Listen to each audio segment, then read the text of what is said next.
21 novembre de l'année 1712. Un soleil pâle se lève sur les côtes de ce qui, dans un autre monde, aurait été nommé la baie d'Hudson. À quelques kilomètres des côtes, 3 navires tentent péniblement d'atteindre la terre. À son bord, les éminents représentants du puissant Dagmar, le gouverneur de la province d'Aquitaine, en mission pour reprendre aux Scandinaves le contrôle de la baie. Depuis le début de la colonisation des Amériques en 1650 par le royaume anglo-norvégien, l'ambitieux gouverneur a décidé de se joindre à la course, dans le but de récupérer de nouveaux territoires, de s'enrichir bien sûr, mais surtout de s'affranchir de l'autorité impériale. Le Saint-Empire romain d'Occident, dont fait partie l'Aquitaine, règne ici depuis 8 siècles sur l'Europe. Cet immense territoire a connu au cours des siècles de nombreuses guerres civiles et changements de dynastie, mais a tenu bon. La langue y étant parlée n'est pas reconnaissable. Un mélange de latin, de franc, de germain, complètement original, parlé par des hommes aux cultures tout aussi méconnaissables. Dans cette réalité alternative, l'empire carolingien de Charlemagne ne s'est jamais écroulé, ouvrant la voie à une Europe complètement différente de la réalité. Un hybride entre culture franque et germanique, une ère culturelle gigantesque s'étendant du Portugal jusqu'au bout de la Pologne, qui malgré ses fragmentations et ses conflits internes, n'a jamais été divisée par d'immuables frontières culturelles, changeant ainsi pour toujours la face du monde. Bonjour à tous chers abonnés et spectateurs, aujourd'hui nous allons nous intéresser à l'immense, au fameux empire carolingien, une entité qui a dominé le monde occidental durant la plus grande partie du 9e siècle, célèbre notamment grâce à Charlemagne, l'inventeur de l'école à la barbe fleurie. Comment ça, aucun de ces deux trucs n'est vrai. Il y a eu cette idée folle, un jour d'inventer l'école, c'est ce sacré Menteuse, Charlemagne. menteuse, toutes ces années. Enfin bref, on va parler de l'Empire carolingien, ou l'Empire des Francs si vous préférez, 30 millions d'habitants à son plus haut pour une superficie de 1,2 million de kilomètres carrés, soit le 101e empire le plus grand d'histoire. Tant c'est tout. L'ancêtre de la France et de l'Allemagne, et ainsi le point de départ de la majorité des événements ultérieurs dans l'histoire européenne. L'existence de cet empire est également un des très rares moments où une grande partie du continent a été unifiée sous un seul homme, si on exclut un Corse ou un Autrichien que je ne nommerai pas. Hitler. Alors comment cet empire a-t-il pu voir le jour ? Tout commence par un peuple germanique nommé les Francs, qui à partir du règne de Clovis Ier étendent progressivement leur territoire pendant plusieurs siècles, jusqu'à l'avènement de la dynastie carolingienne, et de son second et plus prestigieux représentant, Charlemagne. Celui-ci règne sur un vaste territoire trouvant ses limites en Bretagne à l'ouest, en Espagne et en Italie au sud, aux frontières du Danemark actuel au nord et à l'est jusque dans les Balkans et les territoires de l'actuelle Pologne. C'est en l'an 800 que Charlemagne se fait couronner empereur d'Occident par le pape Léon III, inaugurant ainsi l'empire carolingien du nom de sa dynastie. Alors il se passe pas mal de choses durant son règne, entre deux conquêtes sanglantes et écrasements de révoltes. Charlemagne développe, mais ne crée pas, un système d'éducation novateur, adopte et uniformise un nouvel étalon de monnaie, convertit tout un tas de gens au catholicisme, de gré ou de force, mais bon, pour lui ça fait aucune différence, et introduit le système de vassalité, lui permettant de tenir en laisse les puissants de l'Empire. La politique culturelle de Charlemagne, qu'il met en place depuis sa capitale à Aix-la-Chapelle, est ambitieuse et donne lieu à la Renaissance carolingienne, une période faste qui verra de nombreuses constructions de cathédrales, de bibliothèques et d'écoles.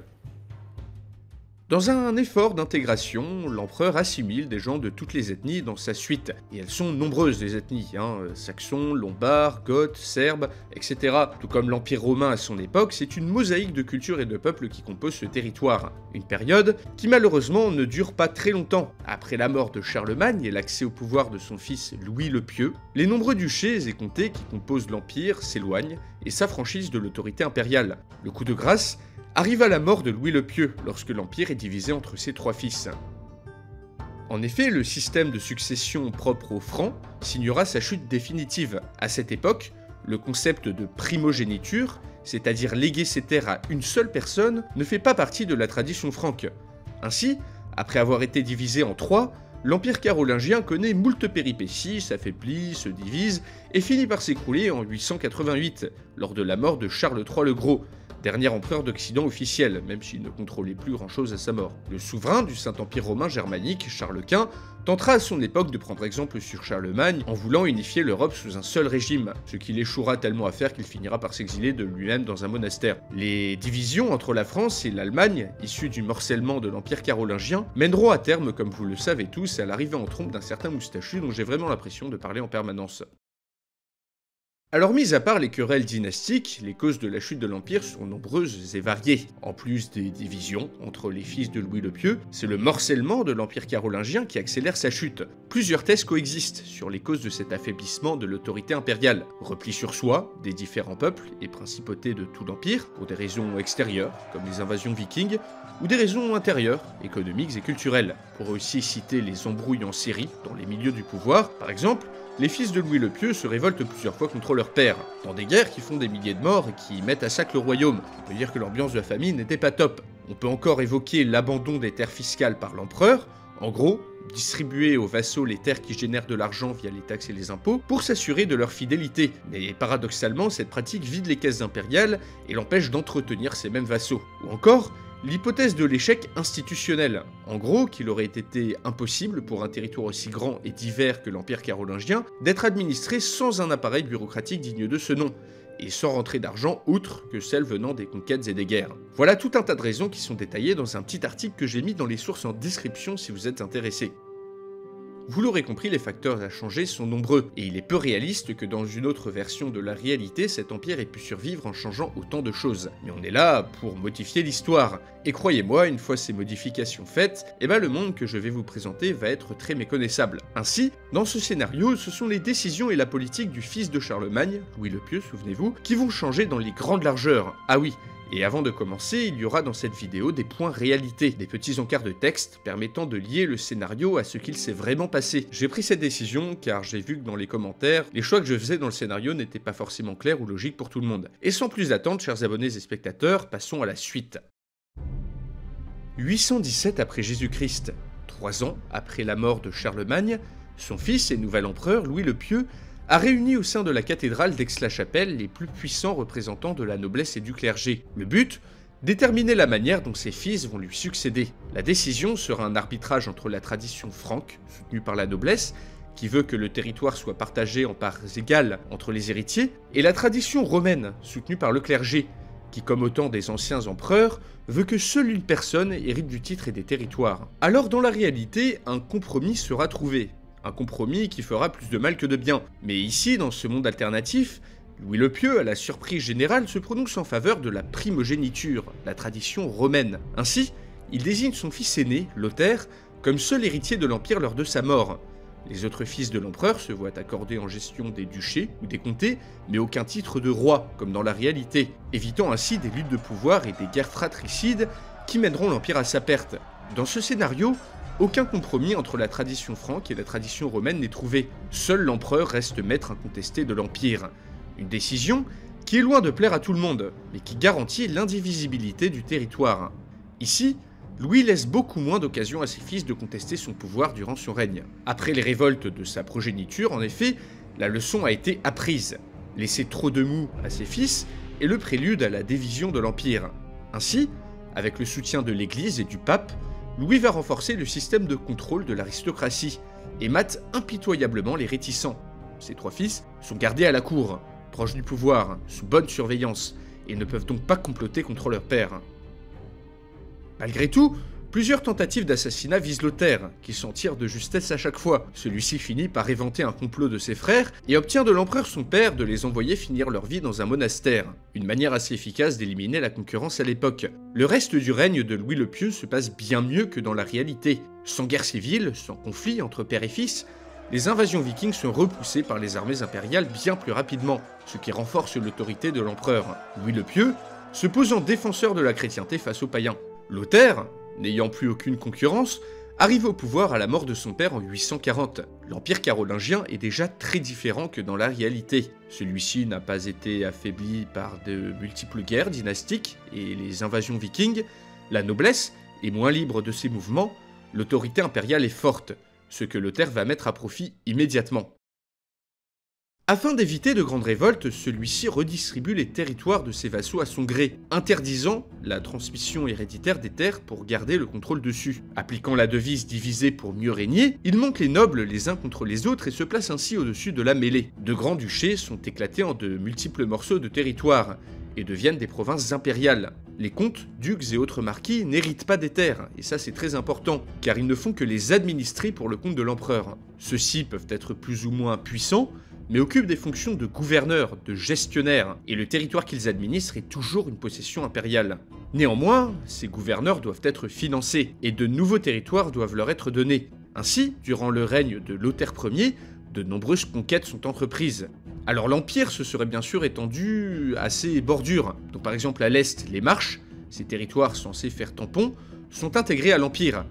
À l'ouest, la Bretagne, qui est également intégrée à l'Empire après une série de campagnes successives. Mais le plus important, c'est l'Espagne. La péninsule, riche en ressources, idéalement positionnée pour le commerce, est aux mains de l'émirat de Cordoue, qui au IXe siècle est englué dans une série de conflits intérieurs. Lothaire aurait bien sûr profité de ce fait pour s'étendre. Dans ce scénario, la Reconquista, soit la reconquête chrétienne de la péninsule ibérique, commence plus tôt. Ces nouvelles conquêtes permettent à Lothaire de redistribuer des terres aux puissants du royaume, les rendant encore plus dépendants du pouvoir impérial. Une administration forte et efficace est mise en place pour superviser le tout, tandis que dans la lignée des actions de Charlemagne, des efforts continus sont réalisés dans l'éducation et la culture. La Renaissance carolingienne, loin de s'arrêter, continue ici tout au long du IXe siècle. La communication entre les différentes composantes de l'Empire se renforce et se centralise. Dans cette réalité également, grâce à un système de défense locale efficace et une plus grande stabilité intérieure, les Vikings sont continuellement repoussés et ne s'installent pas en Normandie. Ici, c'est l'Angleterre qui est la destination principale des hommes du Nord.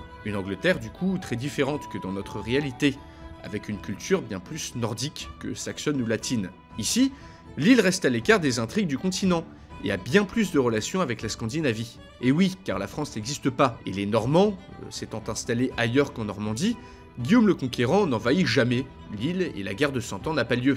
Donc on a déjà ici une conséquence majeure de ce scénario. De nombreux Vikings s'installent par dépit au Maghreb, comme ils l'ont fait dans la réalité, mais dans ce scénario beaucoup plus, adoptant les us et les coutumes locaux, et fondant d'étranges royaumes nordico-berbères. À l'est, les Vikings russes fondent des royaumes qui viendront concurrencer l'influence carolingienne dans les siècles suivants.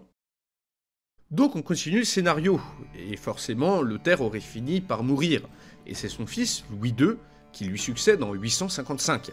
Celui-ci va s'attacher à réduire l'influence du pape, en créant des écoles pour le clergé et en accélérant la Reconquista. Donc avec un empereur fort, défenseur de la chrétienté, le pape a moins d'influence. Faut savoir que durant l'époque carolingienne, il y avait une lutte d'influence constante entre le pouvoir temporel et le pouvoir spirituel, c'est-à-dire en gros entre l'empereur et les nobles et le clergé. Sauf que dans ce scénario, l'église est là pour servir les intérêts du souverain, et non l'inverse. Et ce renforcement de l'autorité, et cette centralisation, servie par une administration efficace, fait que même si l'empire est une mosaïque de provinces ou de régions semi-autonomes, dirigées par des gouverneurs nobles, les cultures y sont bien plus similaires que dans la réalité, grâce à l'uniformisation de l'éducation et de l'écriture, ainsi qu'aux réseaux de communication qui n'ont jamais disparu ici. C'est une culture originale germano-franque, je vous laisse imaginer à quoi ça aurait pu ressembler, qui va se diffuser partout. J'ai dit franque et pas française, car la France n'existe pas plus que le français ou l'allemand. C'est une Europe complètement différente, plus uniforme, qui s'offre à nos yeux. La Renaissance carolingienne qui perdure a fait gagner 2 siècles d'avance culturelle à l'Europe, et a rapproché des peuples très éloignés géographiquement. Le Xe siècle est une période turbulente pour l'Empire. Celui-ci doit faire face aux invasions hongroises, aux incursions arabes et byzantines. Néanmoins, l'Empire s'est étendu. En 1050, l'Andalousie reste le seul bastion musulman en Espagne.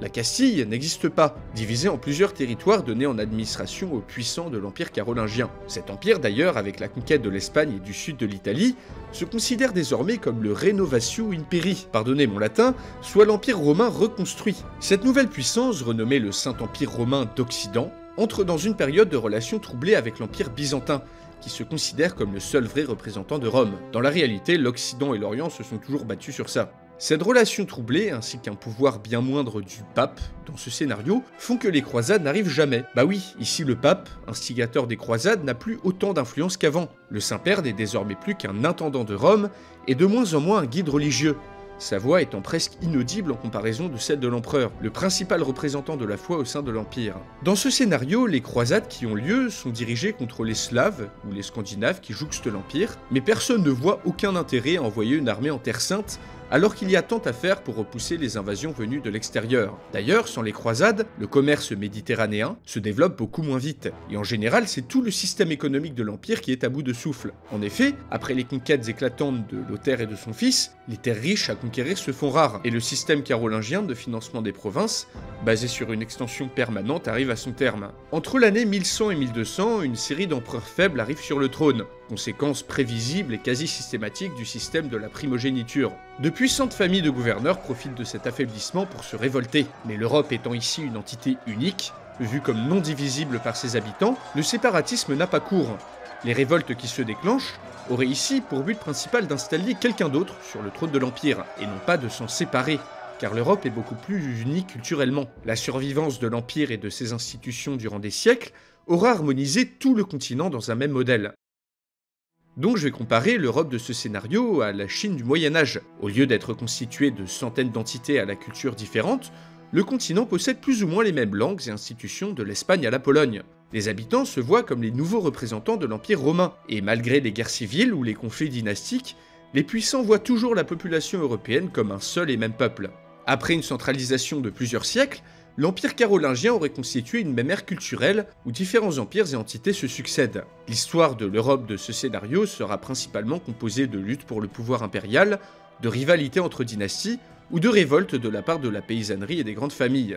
Conséquence prévisible, bien sûr, dans ce scénario, la France et l'Allemagne, les deux pays qui ont sûrement eu le plus d'influence sur l'histoire de l'Europe de l'Ouest, à cause de leur rivalité, n'existent pas. L'Espagne ou le Portugal non plus, en fait aucun pays. À la place, c'est un empire en pleine crise qui aurait dû affronter au début du XIIIe siècle les invasions mongoles. Dans ce scénario, après la chute de la dynastie carolingienne, c'est une autre dynastie qui prend le pouvoir après une guerre civile particulièrement violente. Cette nouvelle dynastie donc refonde le système impérial et aurait réussi à repousser les hordes mongoles avec de lourdes pertes et une grande difficulté. Car encore une fois, je vais faire la comparaison, à l'image de la Chine des Han, et malgré la renaissance carolingienne, l'Europe de cette réalité aurait très sûrement stagné technologiquement et sociétalement, pour deux raisons que je vais vous expliquer. Deux facteurs qui ont permis la domination de l'Europe sur le monde, qui n'existent pas dans ce scénario.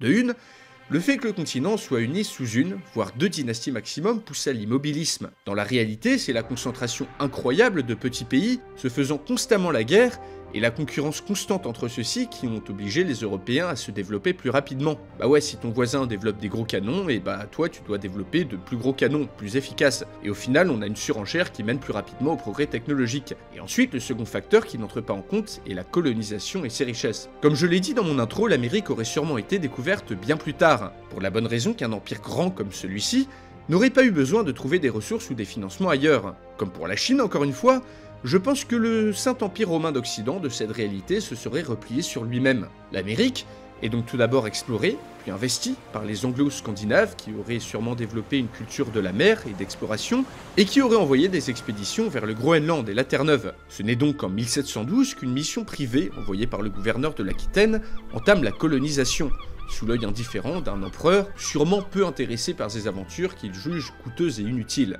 Ainsi, les empires coloniaux européens sont très différents et aurait sûrement été l'initiative de nobles gouverneurs de province.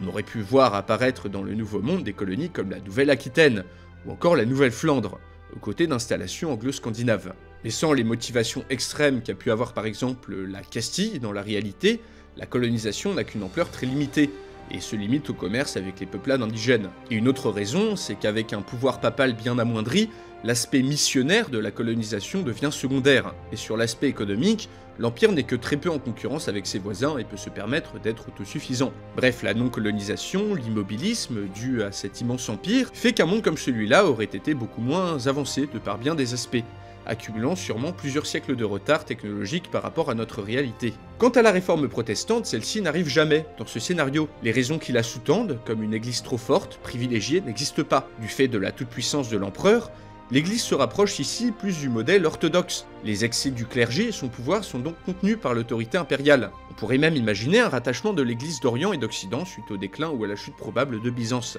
Dans ce monde alternatif, l'histoire bouge moins vite, et le Saint-Empire romain d'Occident, bien que puissant, n'évolue que très lentement. Pourtant, un événement va faire changer quelque peu les choses.